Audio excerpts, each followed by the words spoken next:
La resistencia a la insulina es un problema de salud cada vez más frecuente, que por suerte se puede mejorar. Pero para mejorar algo primero hay que saber de su existencia. Y aquí es donde nos encontramos con el primer obstáculo. Diagnosticar resistencia a la insulina no es fácil. No es sencillo por los motivos que aprenderás en el vídeo. En primer lugar, la resistencia a la insulina no es blanco o negro, sino que se va desarrollando a lo largo de un continuo. En ese continuo establecemos unos puntos de corte para poder considerar si alguien tiene o no tiene resistencia a la insulina. Pero esto no deja de ser una simplificación. Por otro lado, la resistencia a la insulina no produce síntomas claros. No existen síntomas que sean específicos de resistencia a la insulina, aunque sí existen algunos signos y algunos síntomas que nos pueden dar pistas de que podamos ser resistentes a la insulina. No produce además alteraciones analíticas de inmediato, por lo que tus chequeos pueden salir perfectamente normales durante muchos años sin que eso signifique que estás libre de resistencia a la insulina o sin que eso signifique que la estás llegando a desarrollar. Por suerte existen determinaciones que no se suelen hacer de rutina y que sí pueden darte una idea más precoz de la existencia de resistencia a la insulina. Pero antes de empezar a verlas, quiero que entiendas por qué tener resistencia a la insulina es un problema de salud que tienes que mejorar o solucionar cuanto antes. Tener resistencia a la insulina implica tener un metabolismo dañado, un metabolismo que no funciona bien y que está en desequilibrio. La resistencia a la insulina lleva asociada unas concentraciones de insulina más elevadas de lo deseable. Es lo que llamábamos hiperinsulinemia en el último vídeo. La insulina es una hormona anabólica y no es negativa por sí misma ni mucho menos. De hecho, la necesitamos para sobrevivir. Son sus concentraciones permanentemente elevadas las que producen el problema. Cuando tenemos la insulina siempre alta, existe un modo crecimiento, vamos a llamarlo así, que se relaciona con muchas patologías, como ciertos tipos de cáncer, especialmente cáncer colorectal, cáncer de endometrio, cáncer de páncreas, cáncer de mama, que se relacionan con la formación de más placas de grasa en tus arterias, lo cual conlleva mayor riesgo de infarto o de ictus en el cerebro, que se relaciona con el deterioro de tus neuronas y más riesgo de demencia, que se relaciona con un acúmulo patológico de grasa en órganos como el hígado, o por supuesto que se relaciona con la aparición de diabetes tipo 2. De hecho, dijimos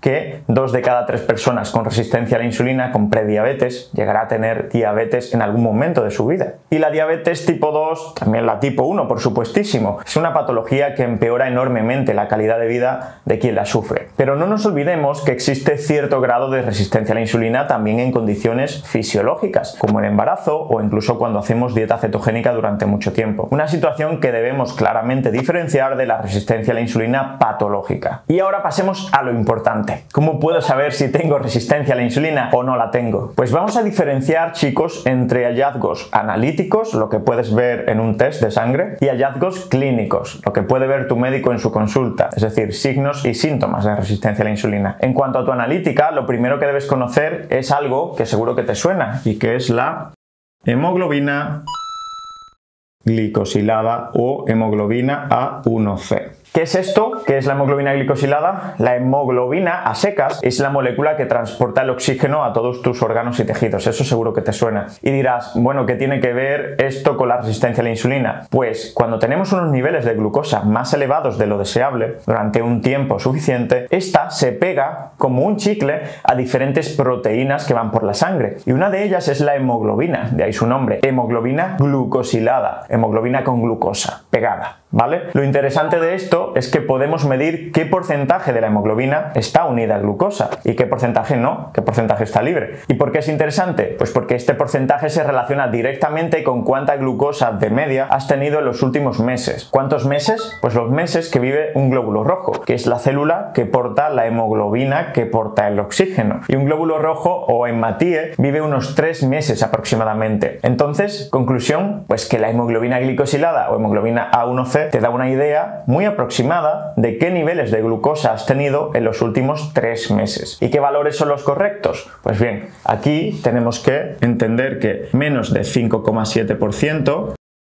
se consideran valores normales, aunque lo óptimo podríamos decir que está en torno a 5%.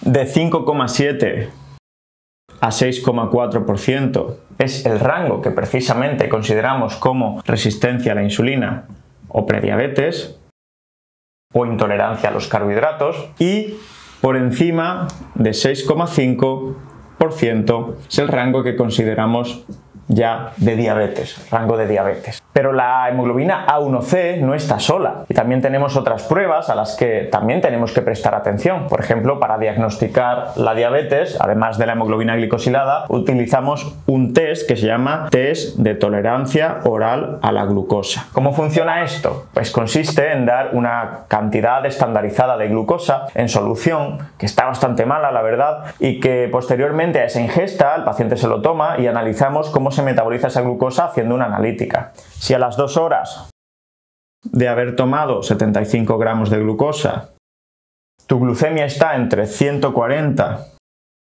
y 200 miligramos de decilitro, podemos considerar que existe cierto grado de intolerancia a los carbohidratos o de resistencia a la insulina. Si está por encima de 200 a las 2 horas, podríamos hablar de que estamos en rango de diabetes. Y la glucosa que mido en cualquier analítica no me sirve para darme una idea. Es decir, la glucosa sola, ¿me tengo que tomar un potingue de glucosa o tengo que ver mi hemoglobina glicosilada? Bueno, la glucosa también sirve, pero sirve menos. Si la glucosa en ayunas está entre 100 y 125 miligramos de decilitro, entonces consideraríamos a esta glucosa como una glucemia basal alterada o glucemia en ayunas alterada, pero una simple determinación de esta glucosa en este rango no nos sirve realmente para hacer un diagnóstico. Además, la glucosa tarda bastante en elevarse porque, como comentamos en el otro vídeo, la insulina elevada se encarga de meterla en su sitio y evita durante mucho tiempo que se eleve en sangre. Entonces, ¿cómo podemos detectar de forma precoz, antes que se produzcan estas alteraciones, que tengo o voy a desarrollar resistencia a la insulina? Porque uno se puede encontrar en la tesitura de que todo esto de normal, tengamos por ejemplo una glicosilada de 5,4, tengamos un test de tolerancia oral a la glucosa que sale en 128, tengamos una glucemia basal que salga en 102, 105 y pues nos vayamos de la consulta felices pensando que todo está genial y que no vamos a desarrollar jamás resistencia a la insulina. Pero sería una idea equivocada, podría serlo. Entonces, antes de que se eleve la glucemia, antes de que tengamos niveles de hiperglucemia, en rango de diabetes por ejemplo, la insulina ya está alta, ya está elevada y efectivamente podemos medir la insulina en sangre. Una insulina en ayunas por encima de los 20, y me pongo por aquí insulina, por encima de los 20 microunidades mililitro, se consideran valores altos. Se consideran valores altos y son sugestivos de resistencia a la insulina. Pero sigue existiendo otro problema y es que hay otros problemas de salud más raros, otras enfermedades que también pueden elevar por sí solos la insulina o, por ejemplo, fármacos como la insulina que se tienen que poner los pacientes con diabetes tipo 1 y también a veces los pacientes con diabetes tipo 2 también pueden elevar la insulina. Por lo tanto, ¿hay alguna forma más precisa de diagnosticar en una analítica la resistencia a la insulina? Pues sí. Hay una forma todavía más precisa y es el relacionar los niveles de glucemia y de insulina en ayunas. Es decir, investigar cuánta insulina necesita producir tu páncreas para mantener niveles de glucemia estables. En una persona delgada y deportista será muy poquita insulina. Con poca que produzcas ya mantienes buenos niveles de glucemia. Pero en una persona con resistencia a la insulina, prediabetes o intolerancia a los carbohidratos tendrá que producir mucha más insulina. Y esto es precisamente lo que refleja un índice que seguro que has escuchado y que se llama, te lo digo después de borrar, índice OMA, índice OMA-IR de resistencia a la insulina. El cálculo del OMA-IR se hace gracias a una fórmula que es insulinemia en ayunas por glucemia en ayunas partido 22,5. Así es como se hace el OMA-IR, pero por suerte la mayoría de laboratorios hacen este cálculo por ti. Unos valores por encima de 2,9 de esta relación serían indicativos de una resistencia a la insulina importante, mientras que unos valores de aproximadamente entre 1,9 y 2,9 os hablarían de una resistencia a la insulina incipiente, que está comenzando, y unos valores menores a 1 nos hablaría de una muy buena sensibilidad a la insulina, que es lo que queremos, es lo óptimo. Y si además del OMA-IR se acompaña tu analítica de unos valores de triglicéridos elevados y de un HDL, que es el colesterol bueno, bajito, esto va más a favor de que tienes resistencia a la insulina. Y esto es, chicos, lo que podéis medir en una analítica. Ya veis que son muchas cosas, son complejas, pero bueno, os lo he querido explicar porque así tenéis una referencia. Pero todavía hay más pistas que te pueden servir para saber si tienes o no resistencia a la insulina, pero ya entrarían dentro del ámbito clínico, de lo que puede ver con sus ojos y tocar el médico en la consulta. Uno de estos parámetros, lo he comentado alguna vez, es el índice cintura-altura.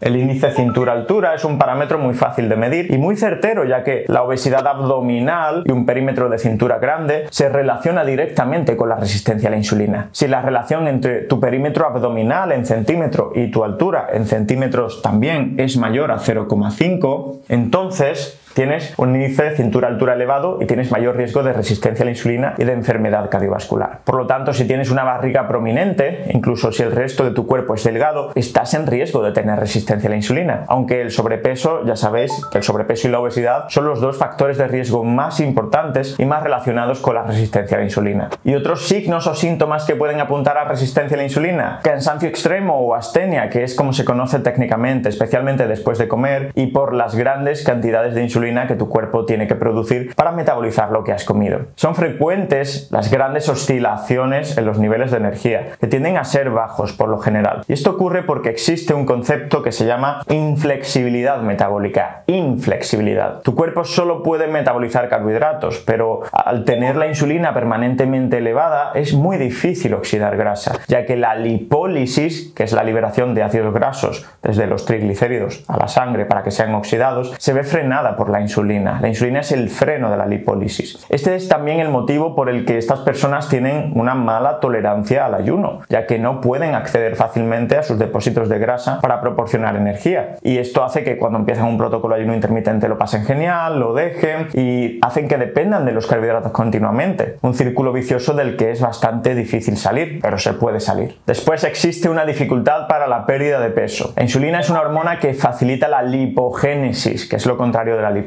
Es el acúmulo de grasa, ¿no? Lipogénesis, generación, síntesis de grasa. Por lo que si está continuamente elevada en sangre, es muy difícil que perdamos peso, aunque estemos comiendo momentáneamente muy poco. Si te mantienes comiendo poco un tiempo suficiente, perderás peso, mejorará la resistencia a la insulina y se mejorará el problema. Pero inicialmente, aunque hayas empezado a hacer dieta recientemente, pues te va a costar mucho perder peso, por este motivo que te comento. Después, inflamación. La resistencia a la insulina se relaciona con más inflamación sistémica, la cual es otro problema silencioso al que hay que prestar atención. También aumento de grasa visceral. La resistencia a la insulina facilita un depósito de grasa visceral que visualmente se define por esa típica barriga cervecera o acúmulo de grasa abdominal. No hace falta recordaros que la grasa visceral, la grasa abdominal, es la peor forma de acumular grasa para tu salud. Después hay algo que es tener hambre continuamente. Pese a tener sobrepeso u obesidad, conductualmente la resistencia a la insulina se relaciona con un hambre que es voraz y es casi continua, lo que tiene que ver con el entorno hormonal generado en la resistencia a la insulina, ya que estamos continuamente en modo anabolismo, en modo construcción, en modo incorporar energía y no en modo catabolismo o modo utilizar esa energía almacenada, que es lo que realmente hace falta. Por último, hay un signo muy característico de resistencia a la insulina que se llama